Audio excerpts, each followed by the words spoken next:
మన రక్షకుడైన యేసుక్రీస్తు నామములో అందరికీ వందనాలండి.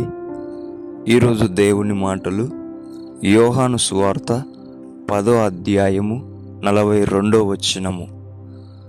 అక్కడ అనేకులు ఆయన యందు విశ్వాసముంచిరి.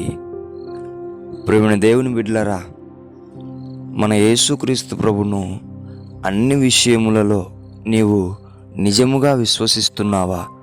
ఒకసారి పరిశీలన చేసుకోవాలి. ఆయన నిజమైన దేవుడని, ఆయన ఒక్కడే దేవుడని నీవు విశ్వసిస్తున్నావా? ఆయనకు అన్నీ సాధ్యమని నీవు విశ్వసిస్తూ ఉంటున్నావా? ఆయన దయ్యాలను వెళ్ళగొడతాడని, వణికిస్తాడని నువ్వు విశ్వసిస్తున్నావా?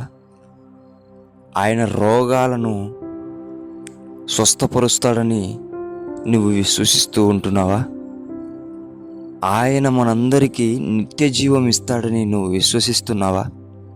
ఒకసారి పరిశీలన చేసుకో. దేవుని బిడ్డలారా, చాలామంది అనేక రకాలుగా దేవునిలో వెలుగు ఉంటే ఆ వెలుగును తృణీకరించి అవిశ్వాసంలో ఉంటున్నారు. అలాగ మనం ఉండకూడదు. మనం వీటన్నిటిని విశ్వసిస్తూ ఉంటే మనం చీకటిలో నడవలేం. ఎందుకంటే మన హృదయం నిండా దీపం వెలుగుతూ ఉంటుంది, అంత విశ్వాసం ఉంటే. ప్రియమైన దేవుని బిడ్డలారా, పరిశీలన చేసుకొని అక్కడ అనేకులు ఆయన యందు విశ్వాసం ఉంచినట్టు నీ హృదయాన్ని కూడా ఆయన వైపు త్రిప్పి, ఆయన ప్రతి దానికి సాధ్యమే, ఆయనకు అన్నీ సాధ్యమని నువ్వు విశ్వసించి నీవు నీ హృదయము నిండా దీపముతో నింపుకొని వెలుగులో నడవాలని, విశ్వాసముతో నీ జీవితాన్ని గడపాలని దేవుని పేట మనవి చేసుకుంటున్నాను. దేవుడి మాటలను దీవించునుగాక. ప్రార్థించుకుందాం.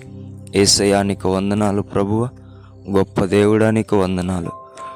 ఎవరైతే నీ యందు విశ్వాసం ఉంచలేకపోతున్నారో వారి హృదయములను ముట్టండి. విశ్వాసం ఉండేలా వారందరికీ సహాయం చేయమని యేసు నామమున ప్రార్థిస్తున్నాం తండ్రి. ఆమేన్.